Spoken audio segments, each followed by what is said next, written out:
નમસ્કાર ખેડૂત મિત્રો, હું એજે મુળિયા આપ સર્વ ખેડૂત મિત્રોનું હાર્દિક સ્વાગત કરું છું. ખેડૂત મિત્રો, ખેડૂત ખુશ તો બધા ખુશ આ વાત લઈ અને આપણે દર વખતે કંઈક ને કંઈક નવી માહિતી સાથે મિત્રો મળીએ છીએ. મિત્રો, આજે આપણે એક એવા મોડેલ ફાર્મની મુલાકાત લીધી છે કે એક સાથે જે છે એ જે સિઝનની અંદર થાય એવી તમામ વસ્તુઓ, જે કહેવાય કે 10 થી 15 વસ્તુઓ જે છે એક સાથે મિશ્ર પાક જે વાવી અને આવું મોડેલ જે છે એ ખેડૂતો સુધી જે છે એ પહોંચાડ્યું છે. આવા અમારા સીતારામ પ્રાકૃતિક ફાર્મ સોમભાઈ મોભની મિત્રો આજે મુલાકાત લીધી છે. સોમભાઈ પાસેથી જાણવાનો પ્રયત્ન કરશું કે સોમભાઈ, તમે આવું શા માટે આવું મોડેલ બનાવ્યું? આ મોડેલની અંદર કયા કયા પાકો વાવ્યા? આ મોડેલની અંદર આ પાકો વાવવાથી તમને કેટલું ઉત્પાદન મળ્યું? આની અંદર તમે ખર્ચ જે છે એ કેવી રીતનો થાય છે અને વેચાણ કેવી રીતનું કરો છો? સોમભાઈ પાસેથી જાણીએ. સોમભાઈ, આપનો પરિચય ને ત્યારબાદ અમારા ખેડૂત મિત્રોને આ મોડેલ ફાર્મ વિશેની માહિતી આપો. આપનો પરિચય. મારું નામ સોમભાઈ કેશુભાઈ મોપ, ગામ મોરસુપણા, તાલુકો જેસર, જિલ્લો ભાવનગર. મોબાઈલ નંબર તમારો? મારો મોબાઈલ નંબર 78 18 99 99 36. બરાબર. હવે તમે સોમભાઈ આ મિશ્ર મોડેલ બનાવવાનું તમને ક્યાંથી વિચાર આવ્યો?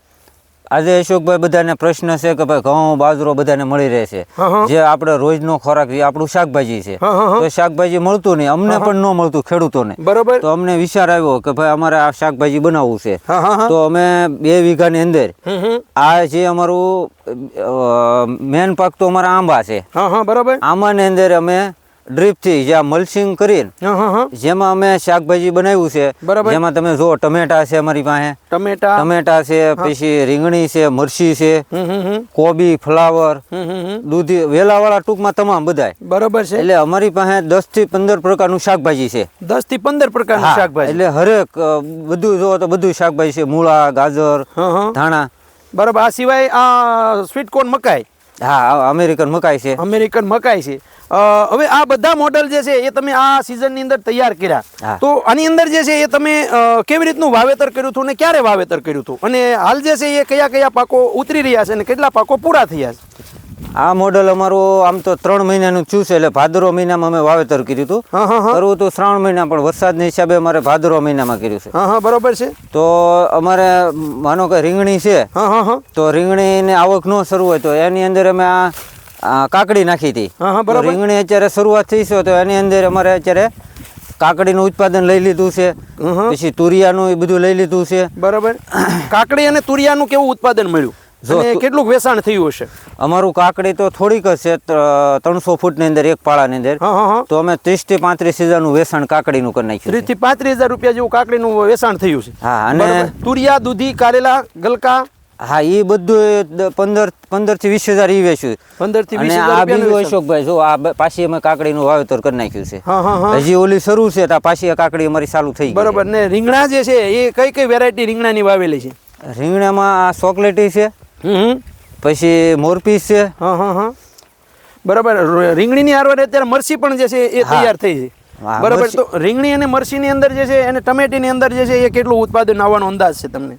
અત્યારે આ મોડેલને 3 મહિનાની અંદર અમારે 1 લાખનું વેચાણ થઈ ગયું છે. કેટલા વીઘામાંથી? હા, 2 વીઘામાં. 2 વીઘામાં. ખર્ચો જે છે કેટલો કર્યો છે? ખર્ચો અશોકભાઈ આમાં કાંઈ અમે કર્યો નથી, પણ આમાં મલ્ચિંગ ને જે આધુનિક પદ્ધતિથી કર્યું છે એનો ખર્ચ લાગ્યો છે. ખેડૂતોને પ્રેરણા મળે એવું અમારું આ એક મોડેલ થયું છે. પણ આમાં અત્યારે જમરાનો બહુ પ્રશ્ન છે. તો આ મોડેલની અંદર તમે જુઓ પણ એક પણ જમરાનો છોડ અમારા મોડેલમાં નથી. બરાબર છે. જમરા નો આવવા પાછળનું તમે કારણ શું માનો છો?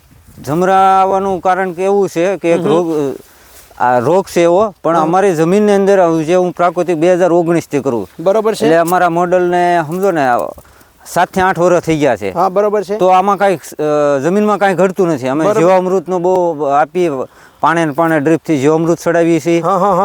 અને જે ઓર્ગેનિક પ્રોડક્ટ હોય કે એવું બધું સ્પ્રે કરીએ છીએ, 10 પણી અરક નાખીએ છીએ. તો કાંઈ રોગ તમે જુઓ પણ એક પણ રોગ આમાં એક પણ ક્યાંય નથી. રોગ જોવા મળતો નથી. આ તમારા ફાર્મની અંદર જે છે એ હાલના સમયગાળા અંદર મિત્રો આપણે જોઈ રહ્યા છીએ.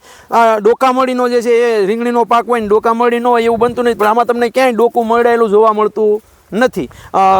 ઉપરથી છંટકાવ જે છે કયા કયા છંટકાવ મારો છો ને કેટલા દિવસે છંટકાવ મારો છો સોમભાઈ? એમાં અમે 3 થી 4 દિવસે, જે વાતાવરણ આધારિત હોય કે વાતાવરણ ખરાબ થઈ ગયું, વાદળછાયું, તો રોગનું પ્રમાણ આવે તો 2 દિવસે કરીએ છીએ. બરોબર છે. 4 થી 5 દિવસે તો અમે છંટકાવ કરીએ છીએ. બરોબર છે. 10 પણી અરક છે, બ્રહ્માસ્ત્ર છે, નિમાસ્ત્ર એવું બનાવીએ છીએ. ગાયની છાશ ખાટી છાશ જે 2-3 મહિના જૂની હોય એનો સ્પ્રે કરીએ છીએ. પછી જીવામૃતનો છંટકાવ કરીએ છીએ. બરાબર. તમે જે છે ખેડૂતોને હું સલાહ દેવા માંગો છો કે ભાઈ તમે જે છે આ મોડેલ અપનાવ્યું અને વેચાણ જે છે તમે કેવી રીતનું કરો છો? ખેડૂતોનો એ પ્રશ્ન આવતો હોય છે કે અમારે જે છે આ વેચવા ક્યાં જવું, તો તમે જે છે એનું કેવી રીતના જે છે એ વેચાણ કરો છો? વેચાણની તમે વાત કરો તો અત્યારે મારું જે શાકભાજી થઈ ગયું છે તો વધારે તો અમારા ગામના લોકો જ લઈ જાય છે. ગામને રીંગણા ખવડાવો, તમારા ટમેટા ખવડાવો, પૈસાનું કોઈ પૂછતું નથી, વધારે ભાવથી આપે છે.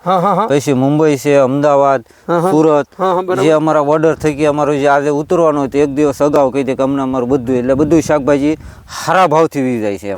બરાબર. એટલે એનાથી વેચાણ સીધું જ જે છે કરો સીધું થઈ જાય. બરાબર. અને તમે જે છે એ આ જ્યારે આ મોડલ બનાવ્યું છે તો ખેડૂતોને તમે જે છે હું સલાહ દો છો કે ભાઈ તમને આમાં કેવું લાગ્યું? ખેડૂતોને તમે શું કહો છો? એમ જો ખેડૂતોને એવું છે અત્યારે કે ભાઈ પ્રાકૃતિક ખેતીથી કાંઈ થતું નથી, એવું છે, માનસિકતા એવી છે. પણ તમે જુઓ તો અમારું મોડલ અંદર પ્રાકૃતિક છે. અમારા ગામની અંદર આજુબાજુ ગામમાં જે રાસાયણિક ભરપૂર ઉપયોગ કરે છે તો એ બધા ખેડૂતોએ અમારે 500 ખેડૂતોએ મુલાકાત લીધી. એ બધા આવીને ખુશ થઈ ગયા કે ભાઈ અમારા રાસાયણિક ખેતીથી રીંગણી વહી ગઈ, ટમેટી કે જે કાંઈ તો ઉત્પાદન ન થયું.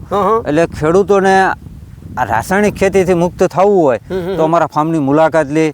પણ પ્રાકૃતિક ખેતીથી બધું થાય છે, પણ યોગ્ય પદ્ધતિ યોગ્ય સમયે કરવામાં આવે તો પ્રાકૃતિક ખેતીમાં ખોટ નથી. સારામાં સારું ઉત્પાદન મળે છે અને સારું તમે ઘરે બધા ખાઈ શકો છો. ખૂબ સરસ મજાની વાત મિત્રો આપને સોમભાઈ મોબ દ્વારા જે છે આપવામાં આવી કે ભાઈ આ મિશ્ર મોડલ જે છે એના દ્વારા એમણે જે છે આ 2 વીઘામાંથી એ લાખ રૂપિયાનું તો વેચાણ કરી દીધું છે અને હજી 3 મહિના જ થયા છે. હવે જે છે એને જે હાંસી જે છે એ આવક જે થવાની છે રીંગણી, ટમેટી અને મરસીમાંથી થવાની છે તો એ પણ જે છે થશે અને સાથે સાથે વેલાવાળા શાકભાજી પૂરા થયા અને બીજી વાર પણ વાવી દીધા છે. તો ખેડૂત મિત્રો આવી જે વસ્તુ જે છે અને બીજું મારે એક જે સોમભાઈ તમને પૂછવાનું છે કે જે તમારો માલ જે લઈ ગયા છે, જે ખેડૂતોએ આ પ્રાકૃતિક વસ્તુ ખાધી છે, એ ખેડૂતોના અનુભવો કેવા રહ્યા?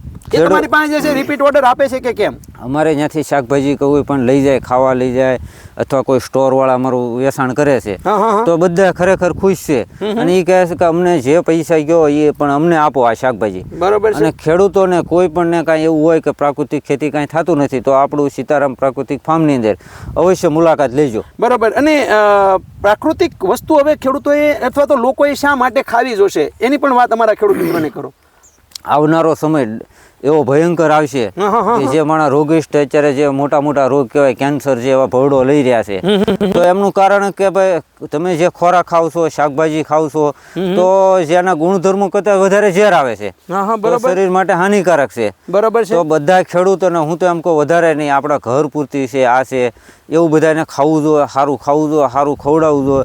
અને એક પ્રાકૃતિક ખેતી એવી છે એ ખરેખર પુણ્યની ખેતી છે, પાપ મુક્ત. તમે એક પણ આપણથી પાપ ન થાય, પુણ્યનું કામ થાય. જેને આપણે ખવડાવો એ બધા આશીર્વાદ ને પુણ્ય મળે છે. ખૂબ સરસ મજાની વાત મિત્રો આપણને સોમભાઈ મોબ દ્વારા જે છે કરવામાં આવી. મિત્રો મોરસુપણા જે છે એ અમારું જેસર અને પાલીતાણા વચ્ચે આવેલું આ એક ગામ છે અને ત્યાં મા કમળાઈના જે છે એ બેસણા એટલે કદમગીરીથી જે છે એ નજીકનું આ ગામ છે. આપ જ્યારે જે છે એ ચોક્કસ જે છે જ્યારે આ ધામની મુલાકાત લેતા હોય ત્યારે બાજુમાં જ જે છે મોરસુપણા ગામ અને બસ સ્ટેન્ડમાં જ જે છે એ વાડી સોમભાઈ મોબની આવેલી છે. સોમભાઈ મોબ જે છે એ અમારી સાથે લગભગ 10 વર્ષ પહેલાંથી અમારી સાથે જોડાયેલા છે. ત્યારે આજે એમના ફાર્મની મુલાકાત મિત્રો અમે લીધી છે. એમનું ફાર્મ જે છે એ દર્શની ફાર્મ છે જે ખેડૂત મિત્રોને આવનાર સમયગાળા અંદર આવી મિશ્ર પાક ખેતી પદ્ધતિ અપનાવી છે એને મોડલ જે છે બનાવવું છે તો ચોક્કસ સોમભાઈનો જે છે એ મોબાઈલ નંબર માગીએ. સોમભાઈ આપનો નંબર આપો જેથી કરીને મારા ખેડૂત મિત્રો આપનો સંપર્ક સાધી શકે. મારો મોબાઈલ નંબર છે 78 18 99 36. ખેડૂત મિત્રો સોમભાઈ અમારા ખેડૂત મિત્રો માટે એક નવી જ મોડલ અને નવી જ ખેતી પદ્ધતિ અપનાવવા બદલ અને ખેડૂતોને એક નવું માર્ગદર્શન આપવા બદલ હું એજે મૂળિયા આપને ખૂબ ખૂબ શુભેચ્છાઓ આપું છું અને મા ભગવતીના શરણોમાં પ્રાર્થના કરીએ છીએ કે ખૂબ જે છે એ તમે આવા અખતરાઓ કરી આવી નવા મોડલો તૈયાર કરી અમારા ખેડૂતો સુધી પહોંચાડતા રહો. ખેડૂત મિત્રો તમને માહિતી સારી લાગી હોય તો વિડીયોને લાઇક કરજો, શેર કરજો અને આપણા ખેડૂત મિત્રોને જે છે એ આવી ઝેરમુક્ત ખેતી જે છે એ કરતા માટે જે છે એકાદ ખેડૂત મિત્રોને આ વિડીયોને શેર કરજો જેથી કરીને બીજા ખેડૂત મિત્રો પણ આમાંથી પ્રેરણા લઈ શકે. ખેડૂત મિત્રો, ખેડૂત ખુશ તો બધા ખુશ. આભાર.